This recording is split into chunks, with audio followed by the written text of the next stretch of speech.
So we're here for our next episode of Ascot Asks with Hollie Doyle. If you had to pick one thing that you find annoying, that can be in racing, it can be in normal life, what would it be? The travelling in England, the racing is really hard, you know, up north one day, down south the next, and then the late finishes. Yeah. If you weren't a jockey, what would you be? Not a lot, probably. No.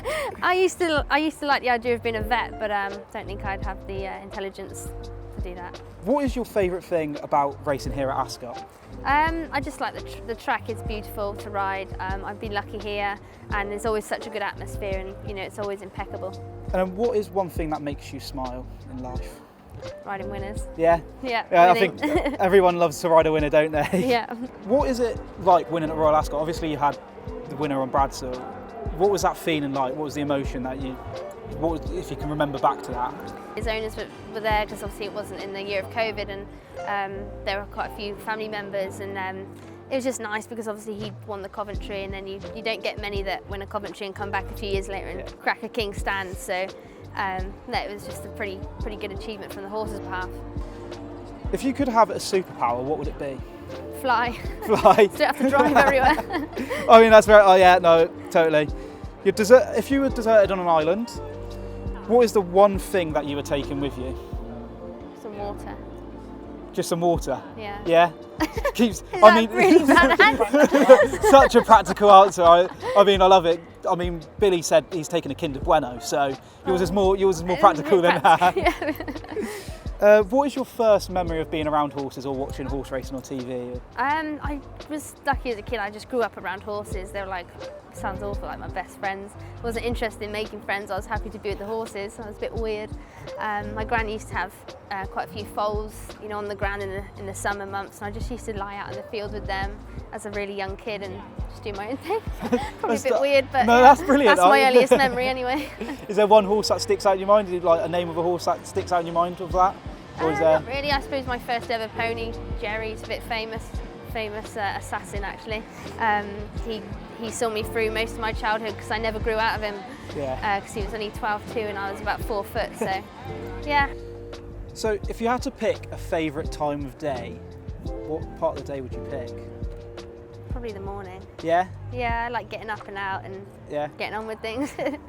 You're going to be team captain for the Great Britain Ireland team at the Shergar Cup this summer. What was it like when you got asked to do that? Yeah, it was a real privilege really. Obviously I've done the Shergar Cup a number of times now and won the silver saddle, and obviously Hayley's been the queen of the Shergar Cup, hasn't she? And obviously with the new team format, it's a real honour really to have been asked and represent some of the best jockeys in the world. If you could pick one song to listen to for the rest of your life, what song would you pick? Probably Dreams by Fleetwood Mac. Yeah, good song. That's a good choice. Any particular reason behind that one? No, I just love it. Yeah. Is that the last song that you listen to before you come in? Is that your Get in the Zone song, or is that? Sometimes, yeah, sometimes.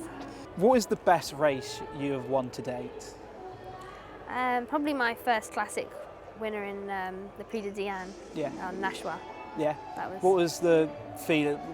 Was that always like when you went into that and then you realised that you won it? How did you feel like? Again, was it just very much sort of like understated, or were you very much? Like...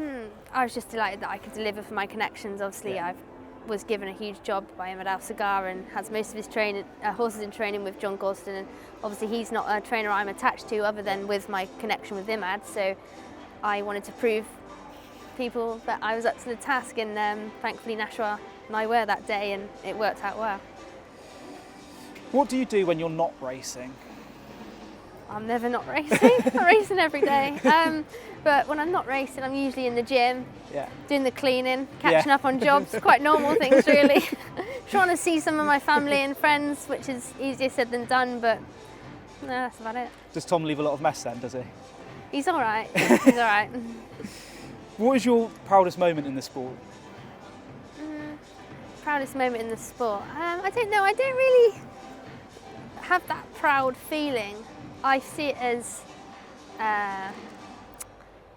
it's my job. Yeah.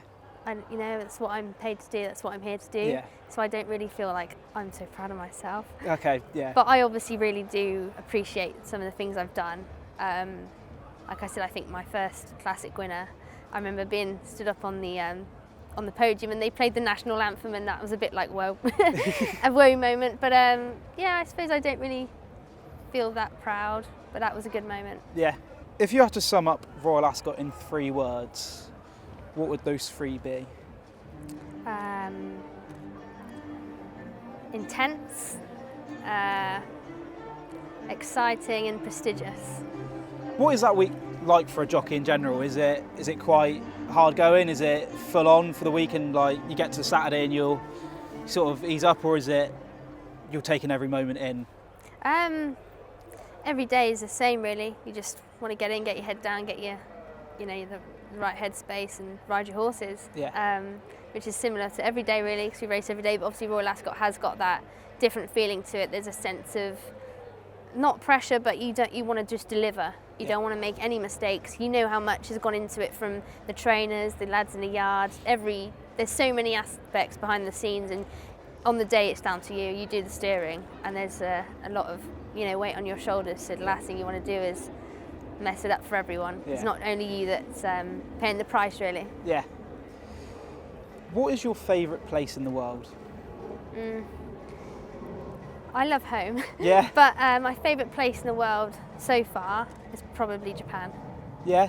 What is it like out in Japan? You obviously raced there across the winter. How did it feel being out there? Yeah, it's great. Obviously, we've been there for the last 3 years over the winter times, and we've had some really good days in the saddle there. And it's just a place that I enjoy being. I feel at home there, and it's pretty cool. So, last question. When you do retire, how would you like to be remembered? I don't know. It's a long way off. Yeah. I can assure you that. But I'd like to think that I kind of could be remembered just to being myself, and I don't know. I don't really know. I don't really think of that at this stage. Hopefully, I'm not anywhere close to that. But yeah, hopefully, I can hold my own integrity and be remembered for who I am, and that's about it. Yeah. Brilliant. Thank you, Hollie. Thank you. Cheers. Thank you.